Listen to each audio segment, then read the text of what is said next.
Hello दोस्तों, कैसे हैं आप सब? उम्मीद है अच्छे ही होंगे। तो आज हम स्वीट होम के पार्ट 16 के बारे में बात करने वाले हैं।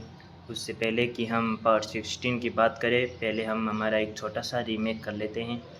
जैसे कि हमने हमारे पिछले पार्ट में देखा था, वो बहन-भाई अपने रूम पर बैठे हुए होते हैं, तभी बहन को ऊपर से कुछ आवाज़ें आने लगती है और वो जब ऊपर की ओर देखती है, तो उसे अपनी छत पे एक छोटा-सा और तेज़ आवाज़ें आने लगती है और वो अचानक आवाज़ें बंद होती है और उन आवाज़ों को सुनकर वो बहन बहुत ज़्यादा डर रही होती है।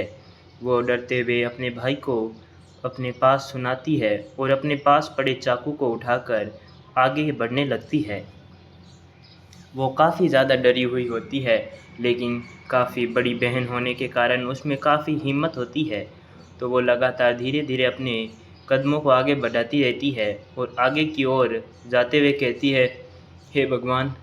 किसी को तो भेजो हमारी मदद के लिए। और जब वो ऊपर देखती है तो उसे एक छोटी-सी सिनल नज़र आती है और उस हिरन को देखकर वो बहन बहुत ज़्यादा डर जाती है और हम देखते हैं उस सीलन में से पानी आ रहा होता है।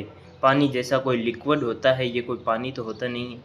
और उसे देखकर वो बहन बहुत ज़्यादा डर जाती है और उसके डर के मारे हालत ख़राब होने लगती है और फिर वो रोने लगती है। और इसी के साथ हम स्वीट होम के पार्ट 16 की अब शुरुआत करते हैं। और दोस्तों, मुझे अगर आपको आज थोड़ी आवाज़ें आ रही है तो माफ़ करना। आज मैं अपने स्टूडियो में नहीं हूँ, इस कारण से आवाज़ें आ रही है। मैं कहीं बाहर बैठकर ये वीडियो बना रहा हूँ और साथ में एडिट कर रहा हूँ, तो आपको थोड़ी दिक्कत होगी, मैं समझ सकता हूँ। पर आज के लिए बस थोड़ी दिक्कत सँभाल लें, कल से और बेहतर वीडियो आपके सामने आएगी।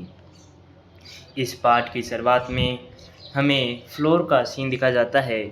हमें 14 से 13 फ्लोर और धीरे-धीरे 13 से 12 फ्लोर कोई धीरे-धीरे नीचे उतर रहा होता है और फिर 13 फ्लोर से 12 फ्लोर में आ जाता है और हम देखते हैं ये 14 फ्लोर से 12 फ्लोर में आने वाला और कोई नहीं, हमारा हुनसुक होता है।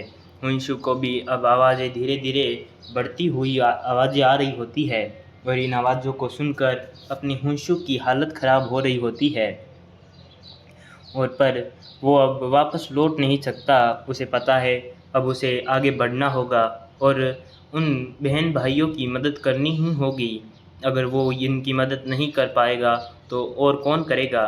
ये कहते हुए वो 13 फ्लोर्स के नीचे 12th फ्लोर के आ जाता है और जैसे ही वो दरवाज़ा खोलता है, वो उसे कुछ दिखाई देता है और वो उसे देखकर हक्का-बक्का हो जाता है। उसकी मानो रूह, आत्मा जो है वो शरीर से निकल गई हो, ऐसा महसूस होता है और हमें दिखाया जाता है इस पूरी सीरीज़ का सबसे खतरनाक आइकॉनिक लेवल का मॉन्स्टर डंबलडोर। ये सबसे खतरनाक दोस्तों बॉडी बिल्डर वाला मॉन्स्टर आ गया होता है और उसे देखकर अपने हुंशु की हालत ख़राब हो रही होती है और वो मॉन्स्टर अपनी फितरत के मुताबिक कह रहा होता है, मेरे डंबल कहाँ हैं? मुझे बॉडी बनानी है। मुझे मेरे डंबल की मदद चाहिए। मुझे और ज़्यादा बॉडी बनानी है। ये कहते हुए वो मॉन्स्टर आगे बढ़ जाता है और उसे धीरे-धीरे आगे बढ़ता हुआ अपना हुनसुक देखता है और जब हुनसुक देखता है कि वो मॉन्स्टर अब वहाँ से चला जाता है, तो उसे वो दरवाज़ा नज़र आता है। उस दरवाज़े को देखकर वो कहता है, तो यही वो रूम है जहाँ बच्चे कैद हैं। मुझे उन बच्चों को बचाना ही होगा। आखिर मैं नहीं बचा पाया तो और कौन बचाएगा?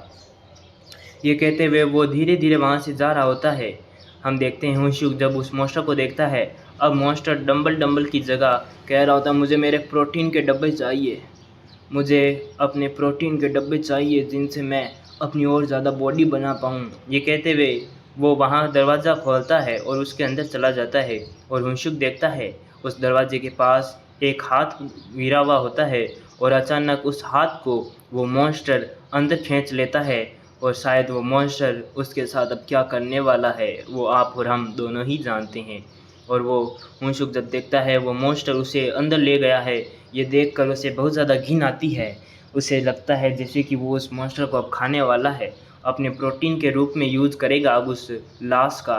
ये सोचते हुए वो आगे बढ़ जाता है और वो धीरे-धीरे 1210 जहाँ वो बच्चे कैद होते हैं उस रूम के पास आ जाता है और वो उस रूम को दरवाज़ा बजाने वाला होता है। तभी उसे कुछ याद आ जाता है और वो कहता है हाँ सही कहा, मुझे ये दरवाज़ा नहीं बजाना चाहिए।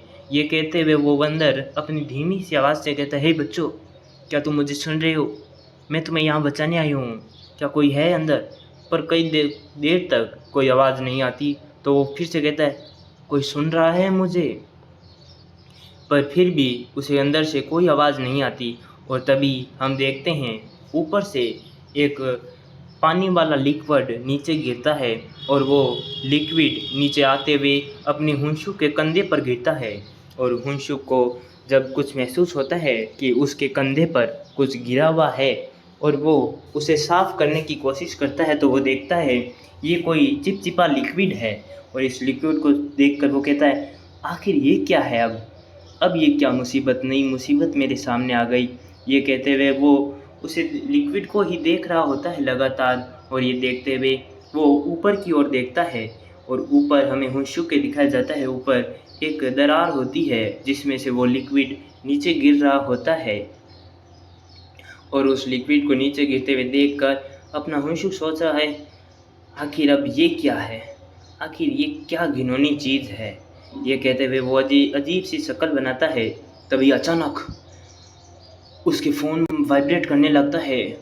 वो जैसे मानो कि संकेत देख रहा है कि आसपास बहुत ज़्यादा मॉन्स्टर आ गए हैं। उसके बहुत ज़्यादा करीब कोई मॉन्स्टर है जो उसके लगातार करीब आते जा रहा है। और जब हुंशु को महसूस होता है कि अब उसके पास यहाँ से भागने का कोई मौका नहीं है, तो हुंशुक इधर-उधर अपने आसपास देखने लगता है कि आखिर कोई मॉन्स्टर है या नहीं।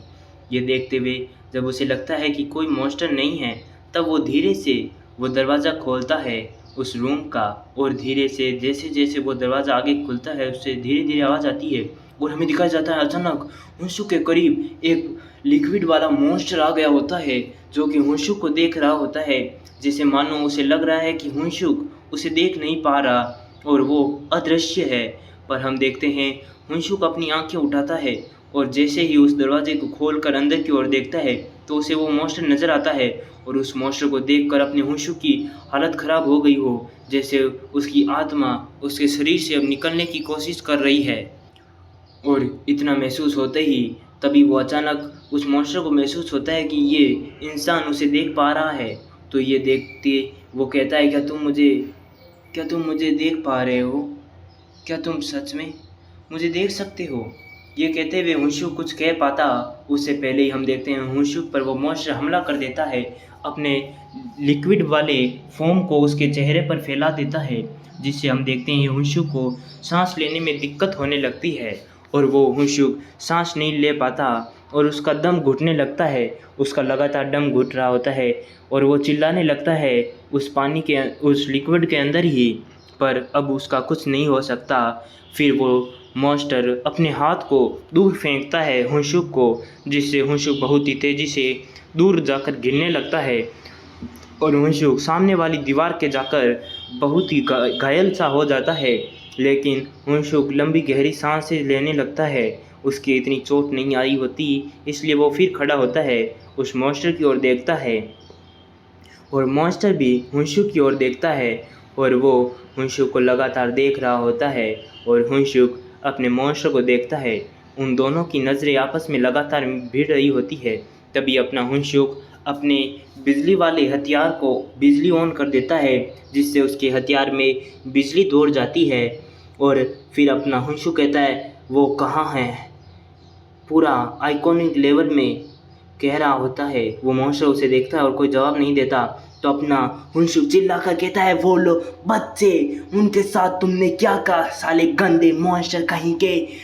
वो बच्चे कहाँ है? आखिर तुमने उसके साथ क्या? और दोस्तों, इसी आइकॉनिक सीन के साथ आज का एपिसोड यहीं समाप्त होता है। कल हम हुंशुक और इस मॉन्स्टर के बीच एक कमाल की आइकॉनिक फाइट देखेंगे। तो आप लगातार हमारे साथ बने रहिए। हमारे चैनल को सब्सक्राइब कर ले और बेल आइकन को ऑन कर दें, ताकि जैसे ही नेक्स्ट एपिसोड हम अपने यूट्यूब चैनल पर लाएं, तो सबसे पहले आपको इसके बारे में पता चले और आप सबसे पहले हमारा वीडियो देख पाएँ।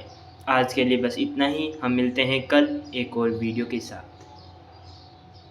पर जाने से पहले दोस्तों बस बहुत ही कम, अब हमारे 200 के हम बहुत ज़्यादा करीब हैं। आप बस थोड़ी सी और सब्सक्राइबर बढ़ाएं और हमारा 200 का टारगेट जो है वो हम अचीव कर पाएंगे। आज के लिए बस इतना ही, हम मिलते हैं कल।